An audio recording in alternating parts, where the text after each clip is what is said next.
नमस्कार साथियों, स्वागत है आप सभी का ज्ञानवा पे। तो आज हम बात करने वाले हैं ब्रिक्स की। वो ग्रुप है जो पहले सिर्फ 5 कंट्री का था और अब 2024 में नए मेंबर के साथ साथ एक तरह से ये ग्लोबल पावर बन चुका है और 2026 में इंडिया को इसका चेयरमैनशिप संभालने को मिला है। तो चलिए देखते हैं क्या ब्रिक्स है, क्या इसका फ्यूचर क्या है और ये इंडिया का इसमें क्या रोल है, इंडिया क्या रोल प्ले कर सकता है।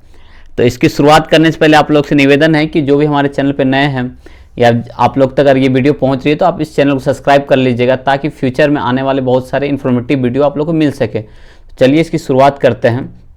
तो सबसे पहले ब्रिक्स का फुल फॉर्म समझते हैं। ब्रिक्स का फुल फॉर्म, तो ब्रिक्स का फुल फॉर्म हो गया Brazil, B for Brazil, R for Russia, I for India, C for China and S for South Africa. तो अब ये 5 देश का मिलकर के एक समूह कौन है? ब्रिक्स को कहते हैं एक समूह। लेकिन अब इसमें ये सिर्फ 5 कंट्री ही नहीं है, इसमें बहुत सारे कंट्री ऐड होते चल गए हैं। जैसे कि आप लोग यहाँ देख सकते हैं, इजिप्ट हो गया, इथोपिया हो गया, इंडिया तो है, इंडोनेशिया हो गया, ईरान हो गया और यूएई हो गया। इसमें अर्जेंटीना का भी कहीं ना कहीं ऐड होने मतलब साथ होने का बात चल रही थी, लेकिन अर्जेंटीना ने खुद को इससे अलग कर लिया। और इसका जो है फर्स्ट 5 मेंबर जो था ये तो शुरुआत करने वाला था और फॉर्मेशन कब हुआ था?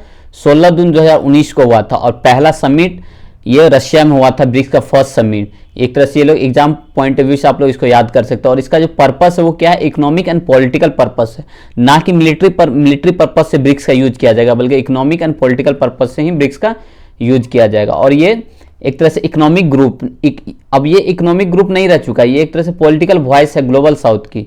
तो दुनिया का जो लगभग है देखा जाए तो 40% से ज़्यादा ये पॉपुलेशन रखता है अपने पास, कौन? ब्रिक्स। 29% से ज़्यादा जो है ब्रिक्स का टोटल जो है जीडीपी है, उसमें खुद जो सऊदी अरेबिया उसका 1 ट्रिलियन से ज़्यादा की इकोनॉमी है। और ऑयल प्रोडक्शन में लगभग 43% वर्ल्ड का ऑयल प्रोडक्शन करता है कौन? ब्रिक्स नेशन, जिसमें से 11.9% तो रूस करता है। उसके बाद फिर इस तरह से बहुत सारे अलग अलग, ईरान हो गया, फिर यूएई हो गया, सऊदी अरेबिया हो गया। तो ये सब कहीं ना कहीं मिलकर के 43% टोटल वर्ल्ड का प्रोडक्शन ऑयल का करता है कौन? ब्रिक्स। और इसका एक्सपोर्ट जो है ट्रेड में उसमें 25% सहयोग पड़ता है। पूरा वर्ल्ड का जितना एक्सपोर्ट होता है उसमें 25% सहयोग अकेले कौन करता है? ब्रिक्स नेशन मिलकर करता है, जिसमें सबसे ज़्यादा कंट्रीब्यूशन किसका रहता है? चाइना का। तो ब्रिक्स एक तरह से देखा जाए तो ग्लोबल साउथ का एक तरह से बहुत बड़ा ही पावर इकोनॉमी मतलब पावर इंस्टीट्यूशन बोल सकते हैं कि हम लोग पावर इंस्टीट्यूशन के तौर पे एक तरह से उभर के निकला है। और 70वां समिट जो होता है ब्रिक्स का वो कहाँ होता है? रियो डी जेनेरियो में। ये कहाँ पे है? ब्राज़ील में। ये रहा ब्राज़ील आपका, ये साउथ अमेरिकन कंट्री है, वहाँ पे इसका समिट हुआ था। और अब यहाँ से जो है यहाँ से सीधा कहाँ समिट जाएंगे? इंडिया में। 2026 का इंडिया में समिट होगा। और ये कौन सा समिट होगा? 18th समिट होगा किसका? ब्रिक्स का, जो कि इंडिया इसका लीडरशिप करेगा। तो 2026 में इसमें 6 नए मेंबर तो जुड़े ही हैं। इसका फाउंडेशन जब कब रखा गया था? 2006 में रखा गया फाउंडेशन इसका। 2009 में इसका फर्स्ट समिट हुआ था और 2010 में पहला एक्सपेंशन हुआ था। पहला एक्सपेंशन मतलब समझिए कि इसमें पहला कोई एक्स्ट्रा कंट्री जुड़ा था, क्योंकि जब इसका फाउंडेशन हुआ था तो ओनली 4 कंट्री था इसमें। कौन कौन था? ब्राज़ील था, चाइना था, रशिया था और इंडिया था। और उसके बाद 2010 से शुरुआत होती है इसमें ऐड होना कंट्री, जिसमें से ये साउथ अफ्रीका ऐड होती है, फिर इंडोनेशिया, ईरान, यूएई वगैरह सब इसमें धीरे धीरे करके ऐड होती चले जाती है। तो और इथोपिया जैसा कंट्री जो होता है जिसका पॉपुलेशन ग्रोथ बहुत ही ज़्यादा हाई है, वो भी इसमें ऐड होता है, जिससे कि ब्रिक्स क्या हो जाता है? अब दुनिया का आधा से ज़्यादा पॉपुलेशन को लीड करने लगता है। और सबसे बड़ी बात यह है कि ये परचेजिंग पावर और प्रायोरिटी, जिसको पीपीपी बोलते हैं, यानी कि परचेजिंग पावर एंड प्रायोरिटी के हिसाब से ब्रिक्स का जीडीपी जो है लगभग G7 से भी ज़्यादा है। और मतलब उसका मतलब समझिए कि इकोनॉमिक पावर एक तरह से शिफ्ट हो रहा है। जहाँ G7 की वजह से इकोनॉमिक पावर कहाँ शिफ्ट हो गया था? वेस्ट कंट्री के ऊपर शिफ्ट हो गया था, लेकिन अब ब्रिक्स की वजह से ये इकोनॉमिक पावर कहाँ शिफ्ट हो जा रहा है? ईस्ट की तरफ शिफ्ट हो जा रहा है, मतलब ग्लोबल साउथ की तरफ शिफ्ट हो जा रहा है।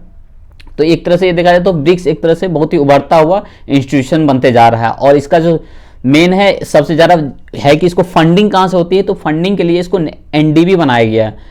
मतलब ब्रिक्स का अपना एक बैंक है एनडीबी, मतलब न्यू डेवलपमेंट बैंक। इसका हेडक्वार्टर कहाँ है? संघाई में है।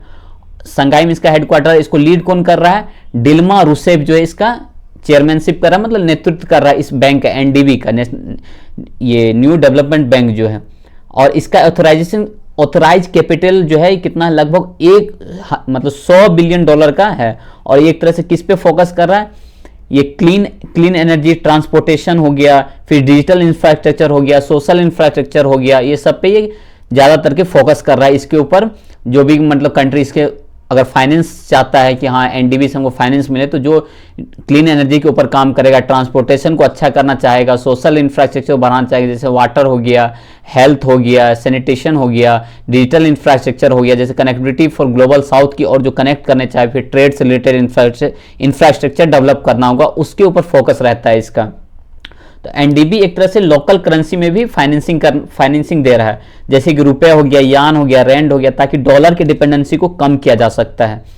तो ब्रिक्स का एक तरह से एक बहुत बड़ा मतलब ब्रिक्स का जो मेन गोल क्या है, फाइनेंस सॉवरेनिटी होना, मतलब एक तरह से इंडिपेंडेंट होना, ना कि डॉलर के ऊपर निर्भरता खत्म हो जाए, जिससे अदर देशों का साथ में ब्रिक्स का भी, मतलब ग्लोबल साउथ कंट्री जो है वो अपना फाइनेंशियल डिसीजन है वो खुद ले सके, डॉलर का जो डोमिनेंस है उससे आज़ाद हो सके। और इसके लिए उसको क्या होगा, करेंसी ट्रेड को प्रमोट करना पड़ेगा, कौन सा, लोकल करेंसी ट्रेड को, या फिर ब्रिक्स का एक लोकल करेंसी बनाया जाएगा, जिसके ऊपर हमने कुछ दिन पहले एक सेशन कर चुका था, जिसमें आप लोगों को बताया था कि कैसे ब्रिक्स एक करेंसी लाने के ऊपर विचार कर रहा है, जो कि कहीं ना कहीं डॉलर के सामने उसको खड़ा करेगा, जिससे डॉलर को कमजोर कर सके। और एनडीबी का टारगेट है कि 2026 तक लगभग 30% फाइनेंस जो है वो लोकल करेंसी में होगा।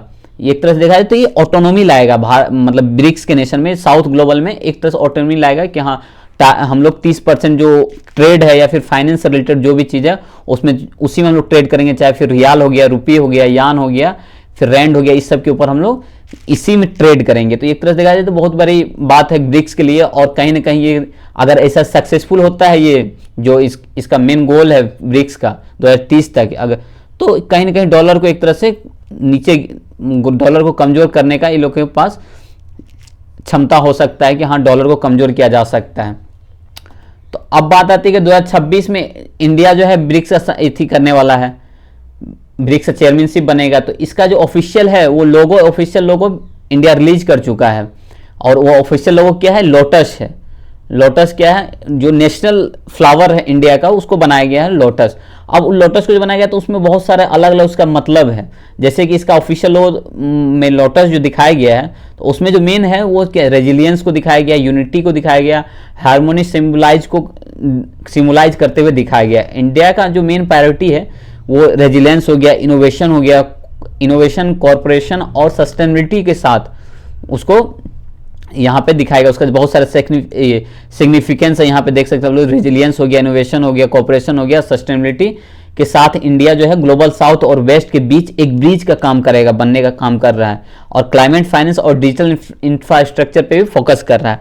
अब ऐसा एक तरह से ब्रिज का काम इसलिए कर रहा है इंडिया, ग्लोबल साउथ और जो है वेस्ट नेशन है उसके बीच में, क्योंकि इस ब्रिक्स समिट में कहीं ना कहीं बहुत सारे वेस्ट नेशन को भी इनवाइट किया है, क्योंकि जो भी चेयरमैनशिप करता है, इंडिया इस बार चेयरमैनशिप कर रहा है किसका, 18th ब्रिक्स समिट 2026 का। तो अब इसमें क्या है, इंडिया को मिलेगा कि हाँ आप किसी को इनवाइट कर सकते एज ए गेस्ट के रूप में, गेस्ट मेंबर के रूप में आप इनवाइट कर सकते हैं। तो इंडिया बहुत सारे वेस्ट कंट्री को इसमें इन्वाइट करेगा, और उनसे कहीं ना कहीं एक तरह से देखा जाए तो यूएन के ऊपर चर्चा होगी कि हाँ यूएन को किस तरह से उसका साथ निभाया जा सकता है। तो ब्रिक्स जो है अब एआई गवर्नेंस पे भी फोकस कर रहा है, एआई गवर्नेंस से काम कर रहा है, जिससे ताकि कल्चरल वैल्यू का मिसयूज ना हो, डिजिटल पब्लिक ये इंफ्रास्ट्रक्चर को भी प्रमोट किया जा सकता है। साइंस एंड टेक्नोलॉजी कॉर्पोरेशन को भी पिछले 10 साल से लगातार इस पर चर्चाएं चल रही है। मतलब ये ग्रुप सिर्फ एक तरह देखा तो इकोनॉमिक ही नहीं, बल्कि इकोनॉमिक पे ही लिमिट नहीं है, बल्कि एक तरह से टेक्नोलॉजी हो गया, कल्चर हो गया, उसको भी लेकर के टारगेट कर रहा है।